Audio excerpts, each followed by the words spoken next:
Hello and welcome to this video on chronic kidney disease. The kidneys are a vital organ in our body responsible for filtering waste and excess fluids from our blood. Chronic kidney disease, or CKD, is a condition where the kidneys gradually lose function over time, leading to a buildup of waste and fluid in the body. In this video, we will discuss the causes, symptoms, and treatments for CKD. Causes.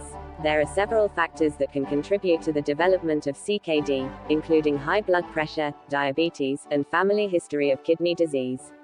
Other risk factors include smoking, obesity, and age. Symptoms. In the early stages of CKD, there may be no noticeable symptoms. As the condition progresses, however, symptoms may include fatigue, difficulty sleeping, loss of appetite, muscle cramps, and swelling in the legs and feet. Additionally, people with CKD may experience an increase in blood pressure, which can lead to further complications.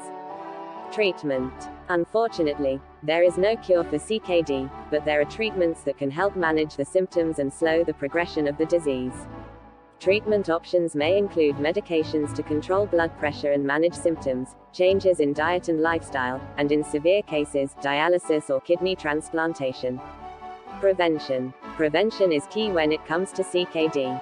Some steps you can take to reduce your risk include managing conditions like diabetes and high blood pressure, maintaining a healthy weight, quitting smoking, and limiting your intake of alcohol and certain medications. Conclusion. Chronic kidney disease is a serious condition that can lead to significant health complications if left untreated. If you are experiencing any of the symptoms associated with CKD, it is important to speak with your healthcare provider right away. Remember, prevention is key when it comes to kidney disease, so take steps today to protect your kidney health.